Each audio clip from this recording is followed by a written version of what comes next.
We played Cleveland in the conference championship. I didn't play in game 1. I played 9 minutes in the second quarter, had 7 points. Did not play any of the other games. So go into the finals, did not play. Why though? In game 1, it's a blowout. Yeah. I get at the end, and the Lakers, Phil didn't take his starters off, so Kobe's still out there.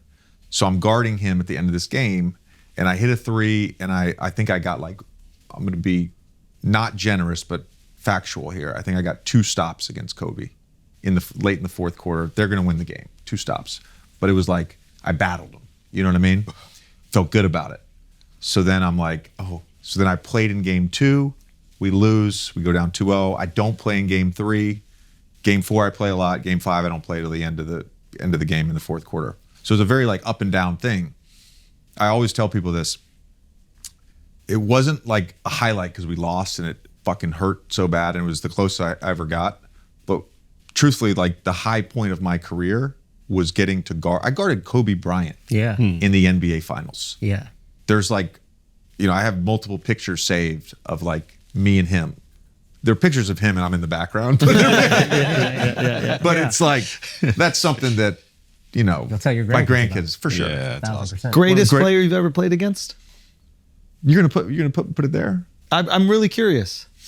He's the greatest player I ever guarded. Like ever had to guard. Yeah. I didn't have to guard LeBron. Right. I didn't necessarily have to guard Steph. Right. Yeah. But those 3 guys. Yeah. And I'll put Katie in there too. Oh really? Yeah. Yeah. Wow. Those are the 4. Those are the 4. Yeah. And did you feel like when you're going up against him, outside of natural gifts, extreme preparation, did you feel like he just knew what was happening on the floor at all points in time? Kobe? Yeah. I've told this story once before. So my senior year of college was the first year that they did a pool for USA Basketball. They do this now all the time. They say there's 40 names or 25 names, whatever it is, that are being considered for these 12 roster spots. For at the time, it was the 06, it was World Championships. So me and Adam Morrison get named as pool players. That first summer, I had a herniated disc at L5-S1, so I didn't do Summer League, I didn't do USA Basketball, but I got to go out and watch. The next summer, because they didn't win, they had to qualify. So this was like a 12-day training camp prior to qualifying. So I got to spend time around everybody. 2 stories from that. Number 1, first day I get there, I land at noon Vegas time. I hit up Coach Collins and Coach Wojo, who were helping Coach K out, and I said, I need to get in the gym. So I get in the gym. Coach Dawkins comes. He looks haggard, like he looks exhausted. I'm like, JD, what the fuck's going on? He's like, Kobe, man, he had me in here at 6 a.m. He was in here for 3 hours. Mm-hmm. He was working on the counter to the counter to the counter, and he had to make 10 shots in a row. Like, this was the type of dude. All those stories about Kobe being a psycho worker, they're all true. Yeah. So that was cool. End of the first practice comes, and Kobe is like, hey, do you want to shoot? And I'm like, yeah, I'll shoot. And at the time, I'm thinking he wants to shoot with me because he's being a good guy. Yeah. And then we shoot. Like 15 minutes into it, I realize he's watching how I shoot. So watching how I'm catch the ball, watching my footwork. Wow. He's trying to pick something up. And I'm not saying like, he's picking it up, but he was just always trying to learn. He was always trying to get better. I was thinking to defend you. I thought he was trying to. I thought he was trying to demoralize you. Like, you think you could shoot? He was watching. No, he was watching my form. Yeah, I had a reputation from Duke. Like, he was literally watching to try and pick something up. Yeah. And do you think that he caught anything? No, probably not. Probably not. Wow. I wasn't that good. One of my favorite parts of the the Redeem Team documentary is when everybody's talking about, Kobe told everybody, we're up at 6 in the morning. Everybody's like, so we started getting up at 6 in the morning. We're working out, and then it cuts to Melo, and he goes, "I'm gonna be honest, I ain't waking up at 6 in the morning." Bosh and D Wade, I've told the story where they all go out, they come back, they get back to the hotel. Kobe's like, they're back at 6 a.m. He's at the breakfast table with ice on his knees because he just got done working out. Yeah, this is fucking psycho shit, man. Are there any people that can excel in the NBA at that level without an extreme work ethic? No, you just can't do it. No, right? No. So explain. Bron and I were. Bron and I were talking about this on episode 1 of our show, Mind the Game. Also, if you haven't watched the game, let me plug. It literally is because if you haven't watched it, it is the best podcast out right now. If you are a casual fan of basketball, you will be obsessed. And if you're obsessed with basketball, forget this is everything you want. They're not trying to water down the game.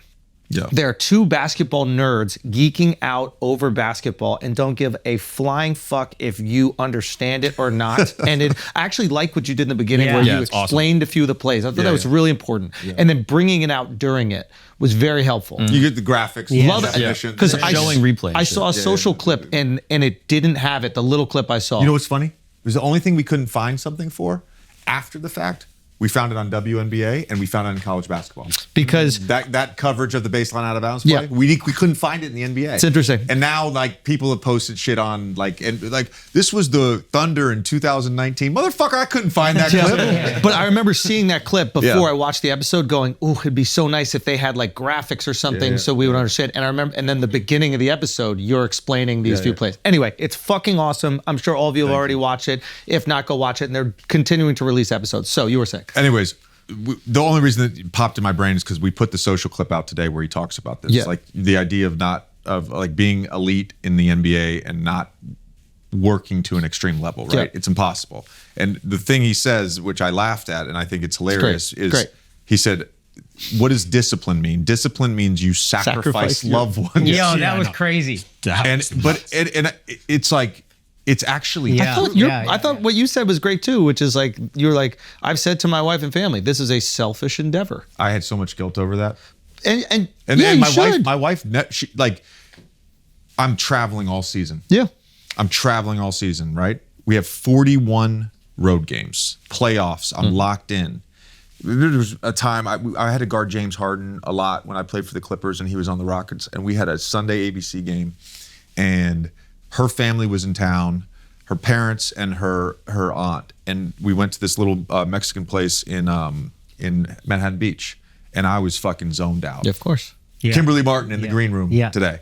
I was zoned out thinking about what am I doing with my footwork when James goes to this move, right? I'm thinking about this shit. We get home, Chelsea's like, where the fuck were you at dinner? And I was like, I'm literally thinking about guarding James Harden tomorrow. I'm sorry, I couldn't be there. So not only when I was in season, when I wasn't like on the road, I wasn't there all the time, right?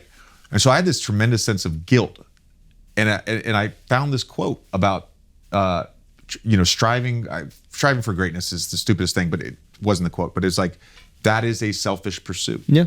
And I had to like accept it and live with it. Yep. Yeah.